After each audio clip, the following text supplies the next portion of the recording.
Hi అండి. ఇప్పుడు మామిడికాయ సీజన్ కదా, మనకి మామిడికాయలు చాలా ఎక్కువ ఉంటాయి. మన దగ్గర మామిడికాయలు ఎక్కువ ఉన్నప్పుడు వేస్ట్ అవ్వకుండా ఇలా చేసుకుంటే చాలా బాగుంటాయండి. నేను వీడియోలో చూపించిన విధంగా మామిడి ముక్కలు కోసుకోవాలి.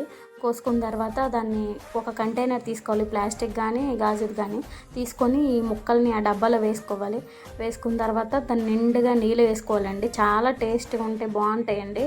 మా చిన్నప్పుడు అయితే నేను చాలా ఎక్కువగా తినేదాన్ని, అందుకే ఇప్పుడు కూడా చేసుకుంటున్నాను. మనకి ఉప్పు తగినంత వేసుకోవాలండి, మన టేస్ట్గా సరిపడగా. నేనైతే 2 స్పూన్లు వేసుకున్నాను. అలాగే 2 స్పూన్ల పసుపు వేసుకోవాలండి. కొంచెం పచ్చిమిరపకాయలు ఉన్న వాళ్ళు కచ్చపచ్చగా దంచి చేసుకోవచ్చు. నేను అది దగ్గర లేదు కాబట్టి నేను పొడి కారం వేసుకుంటున్నాను. కారం వేసుకొని ఒక 5 days అలా ఉంచాలండి. బాగా కలుపుకోవాలి.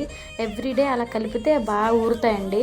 సేమ్ ఉసిరికాయలు ఉసిరికాయలు ఎలా ఉంటాయి, ఇవి కూడా అలానే ఉంటాయి. చాలా టేస్టీగా ఉంటాయి. చూడండి, ఉసిరి వేసిన తర్వాత ఇట్లా ఉంటుంది. చాలా టేస్ట్గా ఉంటాయి. ఇంతే వీడియో.